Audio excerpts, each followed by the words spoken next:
5 innings, gave up 2 hits and faced 17 batters and struck out 6 guys. Didn't allow any other base runners just a week ago against the against the Conejo Oaks. So look for Maloney to get out early, apply the pressure to the San Luis Obispo Blues on offense, and expect him to beat Matt Maloney and continue to fire pitches in the zone.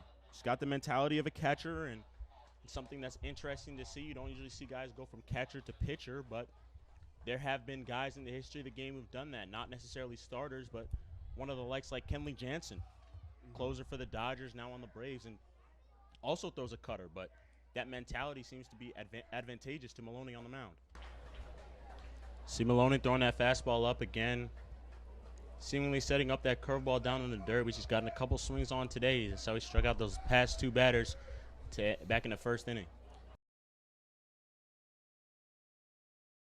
Putting TC down in the order a little bit gives him a more opportunity to see a little bit more fastball, see a little bit more pitches of higher velocity than seeing breaking balls and stuff like you would at the top of the order. So it's definitely going to benefit TC.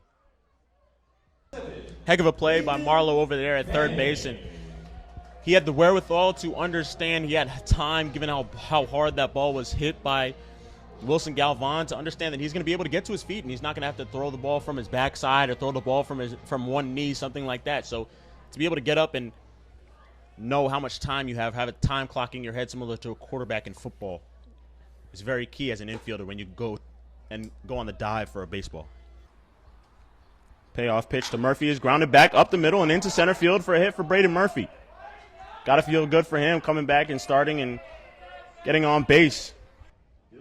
And a good scoop over there by Shane Taylor, being able to scoop that ball. Sometimes we might have said happy birthday, of course, because he didn't get in front of that ball, and he was fortunate to scoop it up there, but able to get 1 out and the lead runner out, so that's an important out there. A great pickoff move by Carbajal, just not in time to get Marlowe.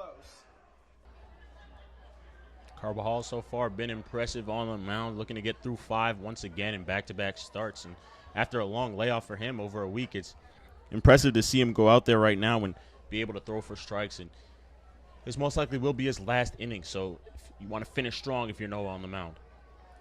Wow, what a play by Nathan Manning, going over to his right. Of course, he's a center fielder, so he's used to going both ways, but nonetheless, tip your cap on that one to Nathan Manning as he goes Superman dive on that one and is able to make the play across his body there. What a play by Nathan Manning. Yeah, but yesterday, Colin, he had a homer right down the line, and talked to him about it. He said it felt really good to be able to go yard, and had a couple balls go out to right field today in BP.